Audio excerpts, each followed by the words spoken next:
Les bendiga, hermanos. Es un gusto estar con ustedes esta mañana, este domingo. Les invito a que pongamos nuestra mejor sonrisa. Vamos a tomar este tiempo para adorar a Dios. Si tiene alguien ahí acompañándolo, dígale qué bueno que te levantaste para ver la reunión. Le invito a que en este momento, en este minutito, empiece a saludar a sus hermanos que están ahí en la transmisión. Dígales, Dios les bendiga, gusto verlos aquí conectados. Salúdense, vamos a utilizar este medio para saludarnos así como lo hacíamos cuando estábamos presencialmente en el templo, amén. Le invito a que lo haga, y mientras usted ahí escribe un saludito para algún hermano que tiene mucho sin saber de él, voy a leerle el Salmo 145, nomás vamos a leer el 1, 2 y 3, que tal vez muchos de ustedes ya se lo saben, pero vamos a declararlo en esta mañana. Este salmo se llama Alabanza por la bondad y el poder de Dios. En el Salmo 145 está ubicado esta lectura, este salmo que vamos a leer, y le invito a que lo lea con nosotros. Ahí va a aparecer en su pantalla y dice así: Te exaltaré, mi Dios, mi Rey, y bendeciré tu nombre eternamente y para siempre. Cada día te bendeciré y alabaré tu nombre eternamente y para siempre. Y el último, número 3, dice: Grande es Jehová y digno de suprema alabanza, y su grandeza es inescrutable. El Señor ha sido bueno, hermano, y estoy segura que ha sido bueno con usted esta semana, que le ha librado de algo, que le ha protegido, que le ha provisto para alguna situación. Le invito a que tome este tiempo para adorarle. Levántese, póngase de pie si es posible, cierre sus ojos y dígale: Señor, gracias. En esta mañana te reconozco a ti como el único bueno, como el único misericordioso, el que es fiel con nosotros, con nuestra familia. Padre, te pedimos que tomes el control de este momento. En el nombre de Jesús, dedicamos este tiempo solamente para adorarte, solamente para reconocer tu nombre. Más adelante vamos a tal vez exponer algunas de nuestras peticiones, pero en este momento, Dios, en este momento de alabanza a ti, solamente queremos hacer eso: exaltarte y bendecir tu nombre por lo bueno que has sido. Tú mereces nuestra adoración, Señor, en esta mañana.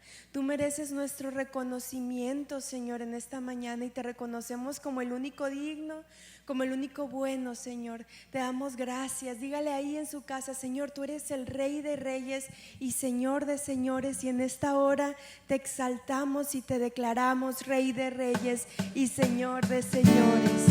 Aleluya. Te proclamamos a ti, Jesús, como el único digno. Gracias, Padre. Vamos a decirle: Rey de reyes, Rey de reyes, te adoramos, tu grandeza proclamamos. Rey de reyes, soberano, y tu victoria celebramos.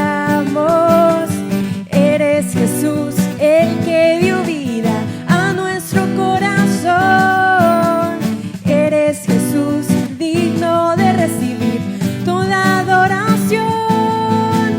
Rey de reyes, te exaltamos, poderoso en majestad. Eres el camino y la verdad. Aleluya. Te exaltamos, Señor, en esta mañana. Tú eres el único camino, Señor. Tú eres nuestro único recurso, Padre. Te adoramos y te bendecimos. Dígale una vez más: Rey de reyes, te adoramos, tu grandeza proclamamos. Rey de reyes, soberano, y tu victoria celebramos. Eres Jesús, el que dio vida a nuestro corazón. Eres Jesús, digno de recibir toda adoración.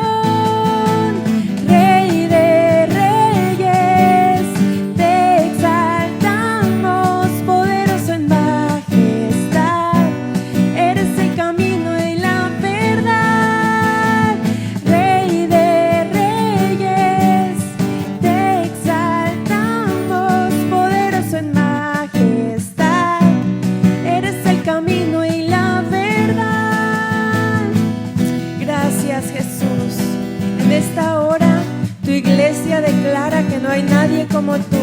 En esta hora, Señor, tu iglesia reconoce que tú has sido el libertador, el que nos ha traído la victoria. Nada se compara a ti, Jesús. Declárelo, hermano, y reconozca ahí donde usted está que no hay nadie como Él, que no hay nadie como Él. Y no, nadie jamás se podrá igualar a tu poderío y tu majestad. Eres principio y eres final, y para siempre tú reinas. No, nadie jamás se podrá igualar a tu poderío y tu majestad. Eres principio y eres final. Dígalo una vez más, hermano.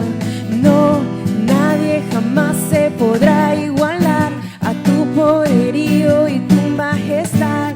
Eres principio y eres final, y para siempre tú reinas, Rey de reyes. Te exaltamos, poderoso en majestad. Eres el camino y la verdad. Una vez más, Rey de reyes. Te exaltamos, poderoso en majestad. Eres el camino y la verdad. Y no, nadie jamás se podrá igualar a tu poderío y tu majestad. Eres principio y eres final, y para siempre tú reinas. No, nadie jamás se podrá igualar a tu poderío y tu majestad. Eres principio y eres final. Dígalo una última vez. Y no, nadie jamás se podrá igualar a tu poderío y tu majestad. Eres principio y eres final, y para siempre tú reinarás. Aleluya, para siempre tú reinarás, Jesús. Tú eres el Rey de reyes, y en esta mañana lo reconocemos, que nada se compara a ti, Señor. Tú has sido el único que ha podido traernos esa salvación para nuestras almas. Tú eres el único, Señor, que ha podido liberar nuestro corazón de esas ataduras que antes teníamos por el pecado, pero ahora somos libres. Y en esta mañana vamos a cantar esa libertad que tú nos has dado, Jesús. Aleluya, dígalo, hermano. Aleluya.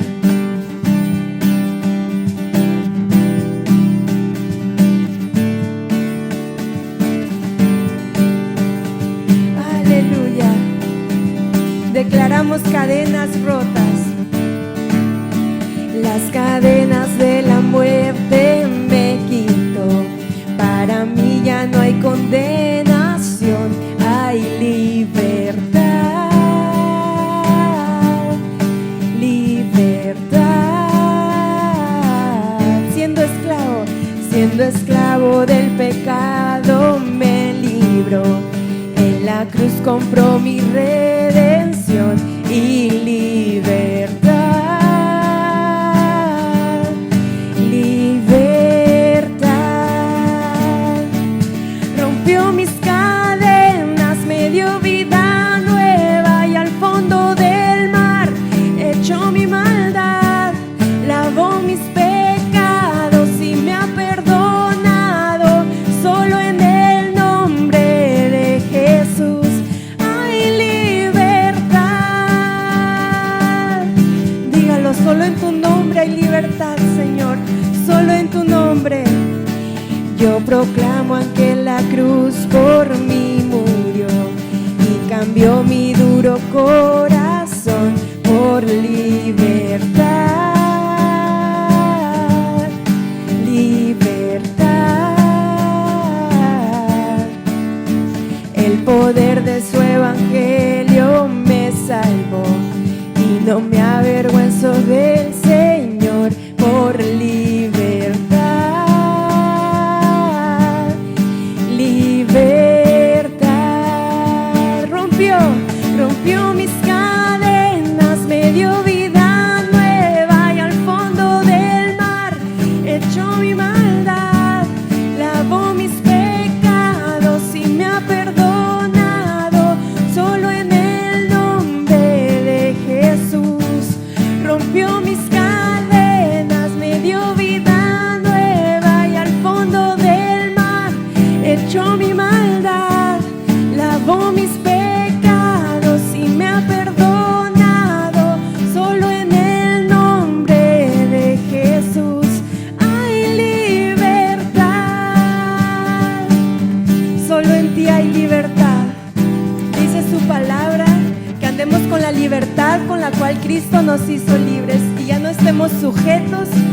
yugo de esclavitud. Y en esta mañana declaremos que somos libres. Aleluya. Declaramos, Jesús, que en ti hay libertad. A quien tú haces libre en verdad. Y al que el Hijo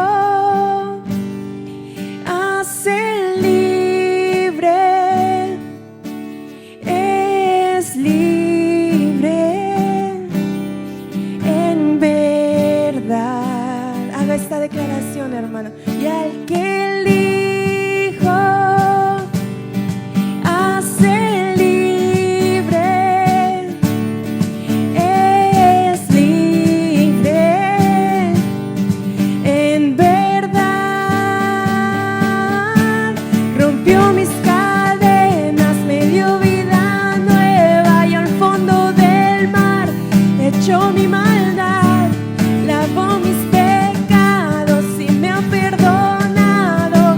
Solo en el nombre de Jesús rompió mis cadenas, me dio vida nueva, y al fondo del mar echó mi maldad, lavó mis pecados y me ha perdonado. Solo en el nombre de Jesús hay libertad. Solo en tu nombre, Jesús, hay libertad. Aleluya. Hay libertad. Solo en ti hay libertad, Jesús. Gracias, Jesús. En esta mañana, nuestros hermanos, cada quien en su casa, está declarándote a ti como el único, nuestro único recurso, nuestro refugio. Tú has sido nuestro socorro, Señor. Tú has sido nuestro socorro. Gracias, Padre, gracias, Padre. Hemos tomado la decisión de tomar este tiempo solamente para adorarte y reconocerte, Dios. Como dice ese salmo, de madrugada te buscaré. ¿Qué tal si cantamos esta alabanza que está inspirada en este salmo? Aleluya. Temprano yo te buscaré,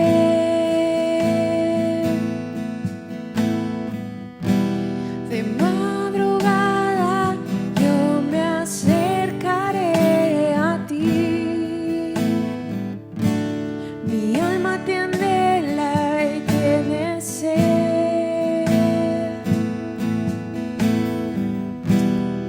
para ver tu gloria y tu poder. Una vez más. Temprano yo te buscaré,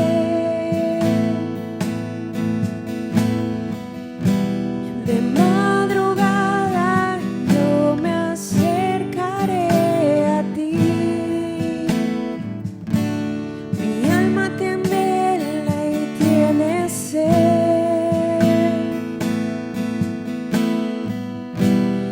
para ver tu gloria y tu poder. Mi socorro has sido tú, y en la sombra de tus alas yo me gozaré. Mi alma está pegada a ti, porque tu diestra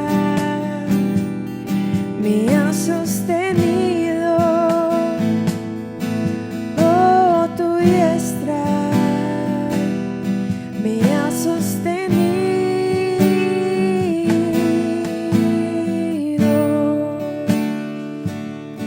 Tú nos has sostenido, Señor.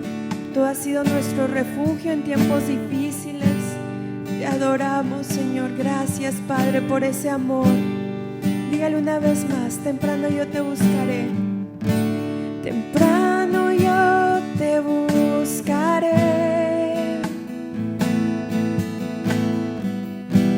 de madrugada yo me acercaré a ti. Mi alma te anhela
este momento nosotros empezáramos a hacer memoria de qué milagros ha hecho el Señor en nuestras vidas en este tiempo de cuarentena, de confinamiento.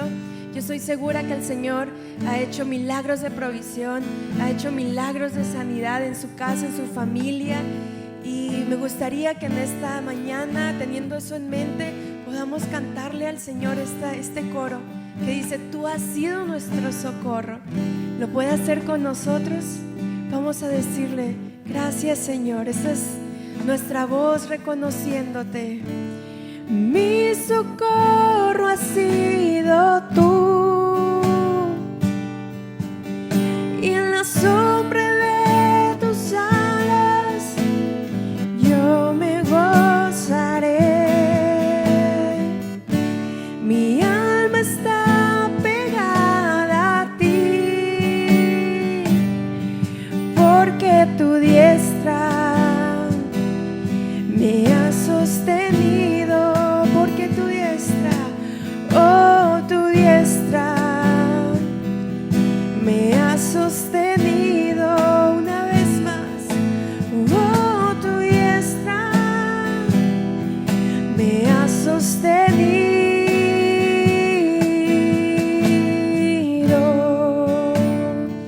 Solo tu diestra, Señor, nos ha sostenido. Solo tu diestra, Señor. Solo tu Espíritu Santo con nosotros, Padre, ha sido lo que nos ha sostenido, a lo que ha sido nuestro refugio, nuestro socorro. Tú has estado ahí, Dios, y en esta mañana te reconocemos como el que nos protege, como ese que está ahí ayudándonos a mantenernos firmes en tu palabra. Gracias, Padre, por este tiempo que nos permites estar en tu presencia, por este tiempo de alabanza que nos has permitido tener, porque todos estamos en un mismo sentir, Señor. Sea donde estemos, estamos en ese sentir de reconocerte. Tu iglesia te reconoce como el único Dios, como el único Rey de Reyes, como el único socorro, como el único fuerte y verdadero. Gracias, Señor. Gracias, Padre. Aleluya. Aleluya, hermanos. Pues así dejamos el lugar al portador de la palabra del día de hoy. Bien, Dios les bendiga, hermanos. Qué bueno que estamos aquí reunidos escuchando la palabra de Dios en estos tiempos que esta pandemia nos ha distanciado un poco, pero que sin embargo nos mantiene unidos de otra forma. Lo bueno es de que podemos tener esta oportunidad de seguir compartiendo, escuchando y seguir creciendo en el conocimiento de la palabra de Dios. Ahorita estamos en un ciclo que se le ha denominado Resistencia y es un título muy apropiado. Esto debido a que nos ha tocado vivir tiempos en los que muchas cosas se consideran relativas, se consideran que son opcionales y sin embargo nosotros creemos que aún existen cosas que no son relativas, que siempre son válidas, y una de ellas es nuestra palabra de Dios, nuestra Biblia, que es nuestra norma, nuestra regla de fe y conducta. Nosotros, ¿verdad?, en este ciclo tenemos como tema firmes en la palabra de Dios, porque nosotros creemos en la palabra profética. La base bíblica de esta predicación la encontramos en la segunda epístola de Pedro, capítulo 1, del 19 al 21. Oramos, hermanos. Señor Dios, te damos gracias porque tú eres bueno. Te damos gracias, Señor Dios, porque nos permites estar aquí, escuchar, conocer más de tu palabra, Padre, de manera que nosotros podamos no solo conocerla, sino ponerla por obra. Te pedimos, oh Señor Dios, que esta tu palabra que se comparte, Padre Santo, abunde en nosotros, Señor, y dé fruto. Que sea, Señor Dios, una palabra, Padre Santo, que no nos sea arrebatada en ningún momento, sino que al contrario, Señor, crezca día a día en nosotros, de manera que podamos crecer en la fe que es en ti, Señor. Gracias, Señor, porque eres bueno. Dice la palabra, vamos a leer a partir del versículo 16. Dice así la segunda epístola de Pedro, capítulo 1, versículo 16. Porque no os hemos dado a conocer el poder y la venida de nuestro Señor Jesucristo siguiendo fábulas artificiosas, sino como habiendo visto con nuestros propios ojos su majestad. Pues cuando Él recibió de Dios Padre honra y gloria, le fue enviada desde la magnífica gloria una voz que decía: este es mi Hijo amado, en Él tengo complacencia. Y nosotros oímos esa voz enviada del cielo cuando estábamos con Él en el Monte Santo. Tenemos también la palabra profética más segura, la cual hacéis bien en estar atentos como una antorcha que alumbra en lugar oscuro, hasta que el día esclarezca y el lucero de la mañana salga en vuestros corazones. Entendiendo primero esto, que ninguna profecía de la Escritura es de interpretación privada, porque nunca la profecía fue traída por voluntad humana, sino que los santos hombres de Dios hablaron siendo inspirados por el Espíritu Santo. Hemos leído, hermanos, que el apóstol Pablo dice que el poder, todo lo que se nos ha hablado acerca de la palabra de Dios, no ha sido siguiendo fábulas artificiosas. Cabe señalar que en la Biblia, cuando aquí a nosotros se nos traduce por fábulas, en realidad la palabra griega es mitos. Y un mito no es más que un relato fantástico acerca de personajes fabulosos, que muchas veces los pueblos lo crearon para darle una explicación a cosas que ellos no entendían. Para ellos usaron como personajes a dioses, semidioses, grandes héroes, personas que tenían facultades bastante grandes, excepcionales. Pero en sí, un mito buscaba darle una explicación a las cosas que no entendían. Una de las características que tenían los mitos es que surgen de la mente humana, se originan en el corazón del hombre, son producto de la imaginación y la inventiva de las personas. Esto es un mito. Ahora bien, nosotros en nuestro tema estamos diciendo que creemos en la palabra profética más segura y que nosotros estamos firmes en la palabra de Dios. Ahora bien, la pregunta con respecto a esto es que algunos han dicho que la Biblia es precisamente eso, un mito. Y esto es importante que nosotros como cristianos lo comprendamos y entendamos que la palabra de Dios de ninguna manera es ningún mito. Y esto es importante, hermanos, porque dependiendo de la idea que nosotros tengamos al respecto, esa va a ser nuestra actitud hacia la palabra de Dios. Si nosotros pensáramos que la Biblia es un mito, entonces, ¿por qué tendríamos que creer en ella? ¿Por qué tendríamos que atender su consejo? En cambio, si nosotros consideramos que la palabra de Dios es la palabra de Dios que viene precisamente de nuestro Señor, ¿cuál debía ser nuestra actitud hacia ella? Pues debíamos nosotros de estudiarla, meditar en ella, necesitaríamos apreciarla, obedecerla y confiar en la palabra de Dios para todos aquellos aspectos de nuestra vida. En la Biblia creemos nosotros que Dios le reveló a la humanidad cómo es Él, además de que nos dijo de qué manera nosotros debíamos relacionarnos con Dios. Ahora, nosotros podemos estar seguros que la Biblia, la palabra de Dios, no es solamente un buen libro. ¿Existe alguna evidencia de que la Biblia realmente es la palabra de Dios?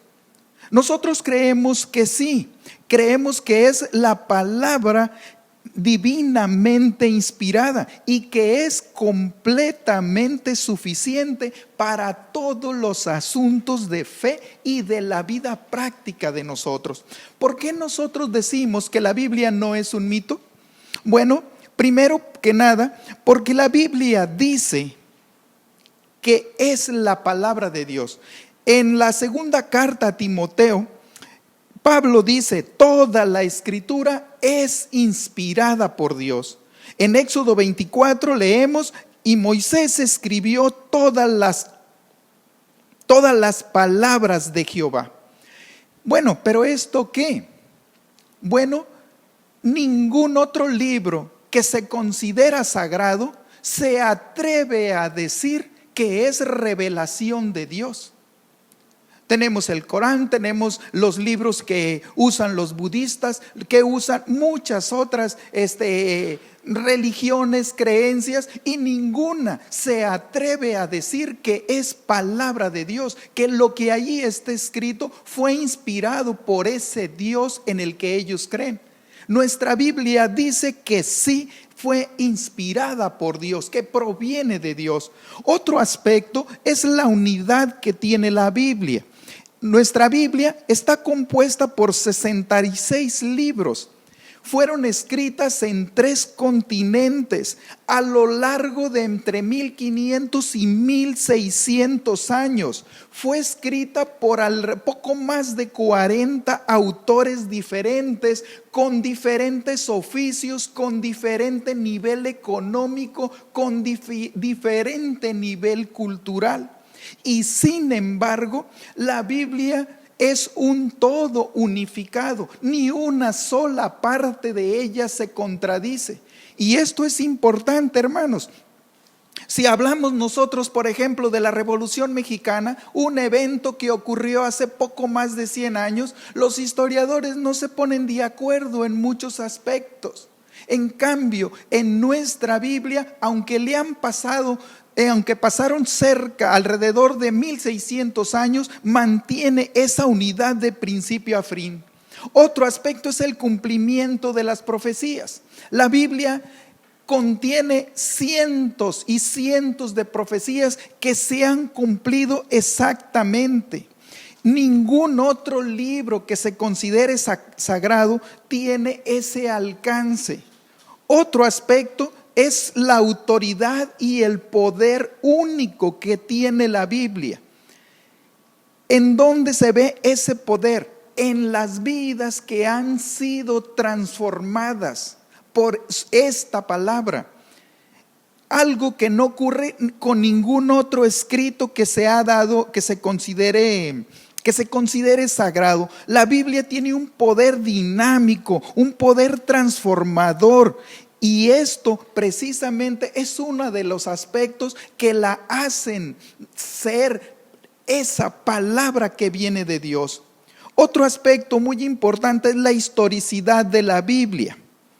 La Biblia detalla eventos históricos y que han sido demostrados en la historia, han sido demostrados por la arqueología.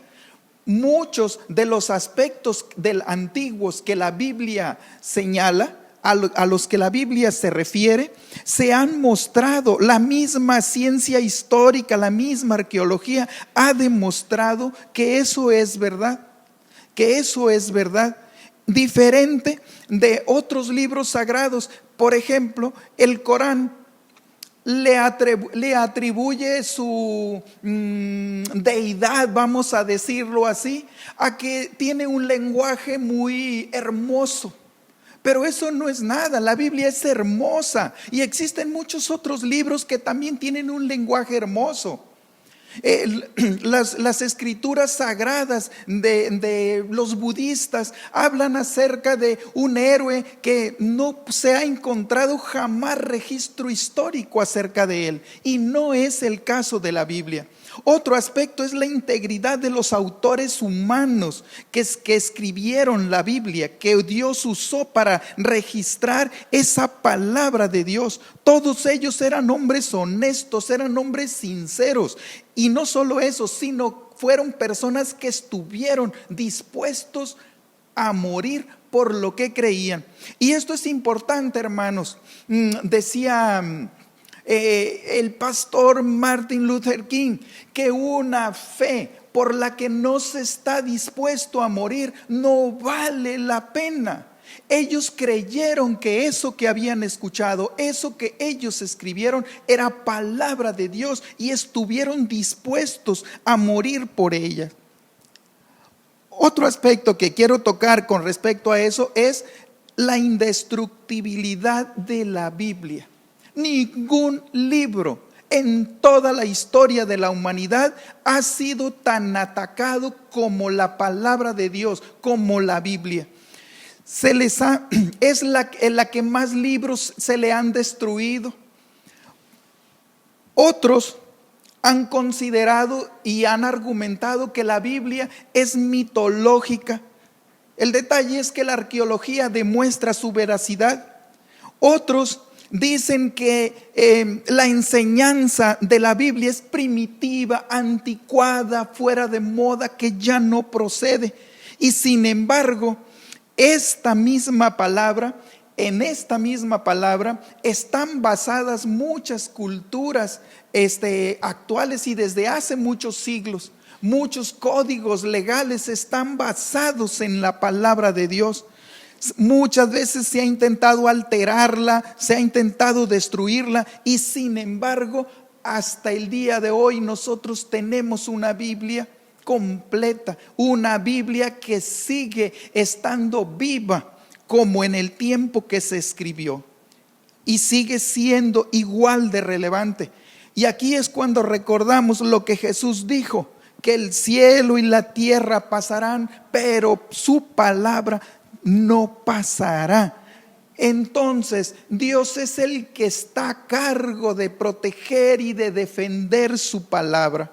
Entonces, hermanos, la palabra de Dios, nuestra Biblia, no es ninguna fábula, no es ningún mito.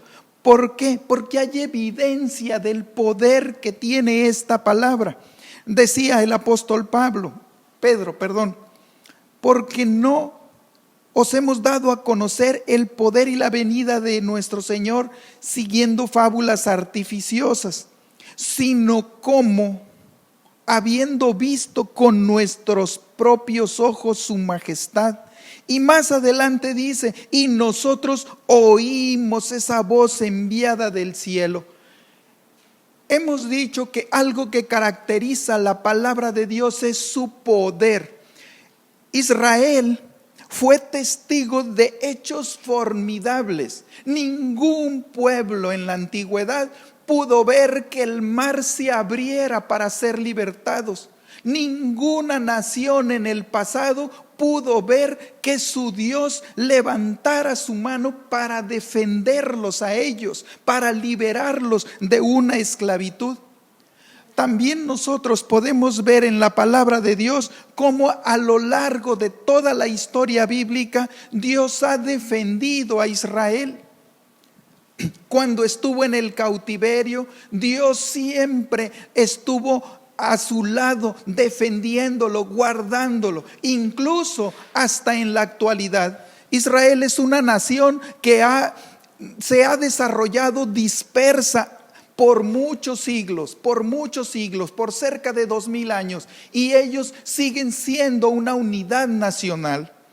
Entonces, pues, Israel fue testigo de grandes cosas hasta este día. Incluso a Israel, Dios les dijo que ellos tenían que llevar registro de todo eso. ¿Por qué razón? Para que cuando sus hijos le preguntaran acerca de ello, ellos pudieran decir que fue la mano de Jehová quien los levantó, que fue la poderosa mano de Dios quien los sostuvo en medio de todas esas circunstancias tan difíciles. También nosotros tenemos evidencia de testimonio. Los primeros cristianos fueron testigos del poder de Cristo. Los primeros cristianos vieron grandes cosas. Dice la palabra en Lucas 5 que su fama se difundía cada vez más y grandes multitudes se congregaban para oírle y ser sanadas de sus enfermedades.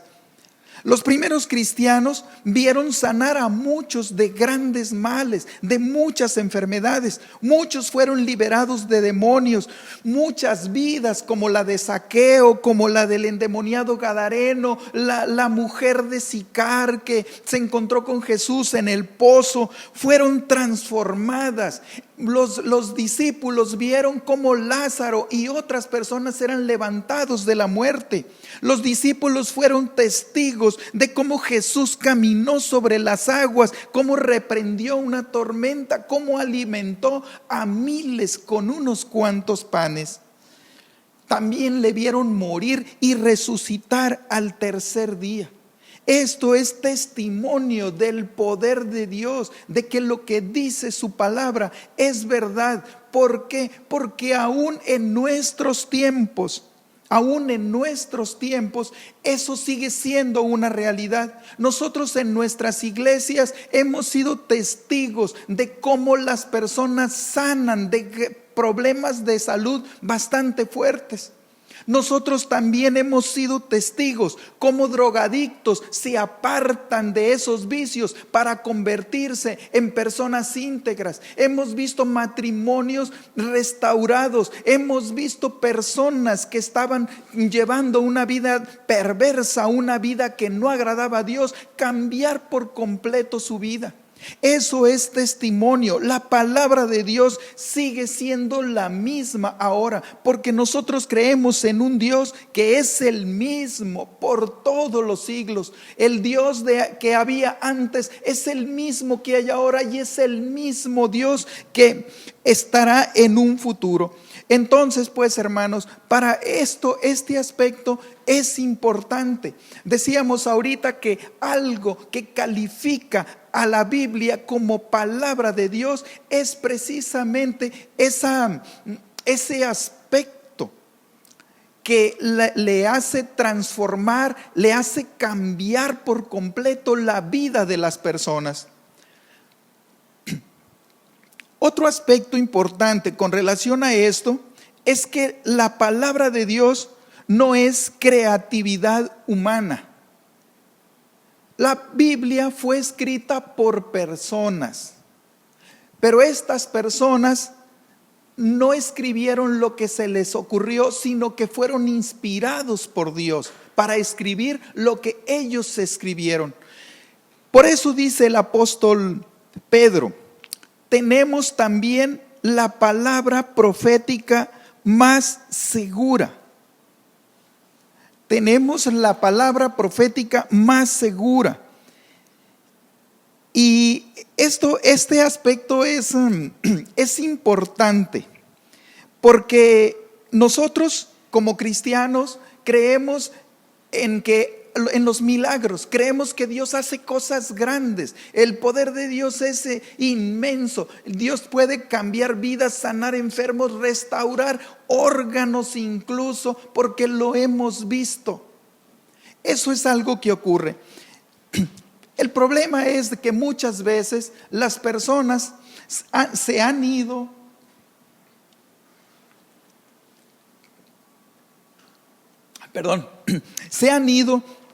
atrás de las señales. Ven una persona que predica y que habla de señales y milagros y allá van. Y luego otras señales y milagros por acá y allá van. Nosotros como cristianos le atribuimos un valor a las experiencias, a los milagros, a las señales. El problema es que muchas veces nosotros llegamos al grado de considerar que son más importantes las señales, que son más importantes los milagros aún que la palabra de Dios. Y esto no es así, porque lo que el apóstol ha dicho en este texto que leímos es de que tenemos la palabra profética más segura. ¿Y esto qué es lo que significa? Miren, el apóstol Pedro, junto con Juan y con Santiago, Jacobo, habían visto cosas que muchos ya quisiéramos. ¿A cuántos no nos hubiera gustado estar ese día cuando estos hombres vieron que llegó Moisés, que llegó el profeta Elías? Y ahí estuvieron ahí con el Señor. Vean, no fue una visión, no fue un sueño, no fue una ficción, era la realidad. A ellos no le platicaron. A ellos no le platicaron, a ellos nadie les dijo, ellos lo vieron con sus propios ojos. Fue para ellos una increíble experiencia. Es probable que muchos de nosotros nos hubiéramos quedado satisfechos nada más con eso. Ay, híjole, nosotros vimos al Señor, vimos nosotros esa nube en la que el Señor resplandecía. Sin embargo, el apóstol Pedro dice que está bien, sí lo vimos, fue verdad, pero hay algo más seguro que eso. Y lo más seguro que eso es la palabra de Dios. Miren, hermanos, nuestra Reina Valera traduce ese verso como: tenemos también la palabra profética más segura. Sin embargo, en las escrituras griegas de la Biblia tiene otro orden, y el orden es más o menos así. Y nosotros tenemos más segura la palabra profética. En la traducción, o en el griego, vamos a decir, el apóstol está afirmando no que tenemos la palabra profética más segura, sino que tenemos más segura la palabra profética. ¿Qué es lo que está diciendo? Nosotros, es cierto, vimos grandes cosas, grandes milagros, pero lo más seguro de todo eso es la palabra profética, esa palabra que fue inspirada por Dios. Cualquiera de nosotros pudiera decir: es que oí la voz de Dios, y para ellos ser suficiente. Miren, hermanos, a nosotros como cristianos pentecostales que somos, nosotros valoramos mucho la experiencia con Dios, y es importante, pero esta experiencia tiene que estar en el contexto de lo que dice la palabra de Dios. ¿Por qué? Porque dice la palabra que no son nuestras emociones, que no son nuestras experiencias, sino que es la palabra de Dios. Es viva y eficaz. También dice la palabra que la ley de Jehová es perfecta. También dice que somos limpiados por la palabra, no por mis experiencias, no por mis emociones. Y esto es importante, hermanos. Jeremías decía: engañoso es el corazón más que todas las cosas, y perverso, ¿quién lo conocerá? Entonces, hermanos, nosotros, ¿cómo poder confiar en nuestras interpretaciones de las cosas? Por eso se nos llama a confiar en la palabra de Dios. Incluso en Mateo 7 Jesús nos dice: no todo el que me dice Señor, Señor, entrará al reino de los cielos. Y ustedes me van a decir: Señor Dios, en tu nombre hicimos milagros, en tu nombre profetizamos, en tu nombre echamos fuera demonios. Eran cristianos según ellos. Sin embargo, el Señor les contesta: no los conozco. Y después el Señor dijo la parábola de los dos cimientos: el que construyó sobre la roca y el que construyó sobre la arena. El que construyó sobre la roca construyó sobre la verdad, y es sobre la palabra de Dios. Y el que no, construyó sobre la arena. Y esto, hermanos, es importante, porque ahorita en estos tiempos nosotros escuchamos que muchas personas hablan cosas que están relacionadas con el fin de los tiempos. Dicen: es que esta pandemia lo que quiere decir es que Cristo viene pronto. Sí, ya sabemos, la Biblia dice que Cristo viene y que viene pronto, y que el pueblo de Dios dice: sí, Señor, ven. Sí, eso dice la palabra, eso es lo que dice la palabra. Sin embargo, estos pregoneros de hoy nos mueven a temer, a tener temor. Nunca en la palabra de Dios he leído yo que esa pronta venida del Señor sea motivo de temor entre nosotros. En la palabra, la venida del Señor es motivo para que nosotros nos preparemos, nosotros estemos preparados, listos para su venida. Hermanos, nosotros tenemos un mensaje que es auténtico, que es confiable. ¿Por qué? Porque la misma palabra nos dice que nada de lo que está escrito en la Biblia ha venido por voluntad humana, ni es para interpretación personal. Es verdad que muchos de nosotros tenemos algunos versículos que son nuestros versículos favoritos y los consideramos nuestros favoritos porque de alguna manera hablan a nuestra vida. Y qué bueno y qué bonito. Sin embargo, nosotros no podemos hacer una doctrina de ese versículo que a nosotros nos ha gustado, ese versículo que llena nuestra vida. No lo podemos hacer, hermanos. Claro, pues se pueden hacer doctrinas y hay reglas para que eso sea así. Cuando el profeta Isaías estaba escribiendo su libro, él no dijo: es que yo soy buen escritor, tengo buenas ideas, así que me voy a poner a escribir el libro de Isaías y voy a escribir las cosas que se me ocurran, lo que me venga en gana. Eso no fue así. Él fue inspirado por el Señor. El Señor lo motivó a escribir lo que él escribió. Entonces, hermanos, tenemos nosotros la palabra más segura. Nosotros necesitamos tener esa certeza de que la palabra en la cual nosotros hemos creído no es un mito, es la eterna palabra de Dios. Y precisamente por ello es nuestro deber apreciarla, estudiarla, obedecerla, confiar en ella en todos los aspectos de nuestra vida. Israel y su historia, la iglesia y su historia dan testimonio de que la Biblia es lo que dice ser palabra de Dios y es poderosa para transformar vidas. Nosotros necesitamos aceptarlo, creerlo con todo nuestro corazón, que es la inspirada palabra de Dios y que alumbra nuestro caminar en Cristo, que no es palabra de hombre, no es la palabra que a alguien se le ocurrió, sino que es Dios hablando al corazón del hombre. Y precisamente por todo eso que hemos señalado, podemos confiar plenamente en ella, podemos confiar cada aspecto de nuestra vida, nuestras inquietudes, nuestros deseos, nuestra familia, nuestros pensamientos. Y en medio de estos tiempos que estamos hoy viviendo, podemos confiarle nuestra vida.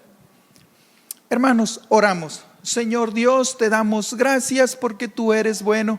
Te damos gracias, Señor Dios, porque a ti te ha placido hablarnos por medio de tu palabra. Te ha placido, Señor Dios, que esta palabra escrita, Señor, nosotros podamos no solo leerla, sino entenderla, comprender lo que tú, Señor Dios, tienes para nosotros, para nuestras vidas en cada aspecto. Señor Dios, nosotros en todo tiempo, Señor, te confiamos a ti todo lo que somos, Señor. Nosotros, Padre Santo, te hemos confiado nuestras familias, te hemos confiado nuestra salud, Señor. Esos sueños que nosotros tenemos también los hemos puesto en tu mano poderosa, porque nosotros sabemos, Señor, como dice tu palabra, que tus pensamientos para nosotros, acerca de nosotros, son solamente pensamientos de bien, Señor, y que es tu voluntad, Señor, hacerle bien a la humanidad, hacerle bien, Señor, a todos aquellos que creen en ti.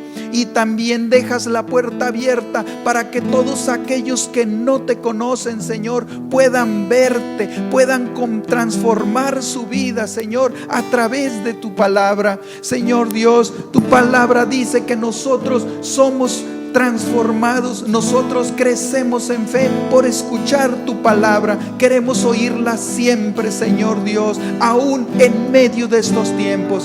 Gloria a tu santo nombre. Gracias, Señor.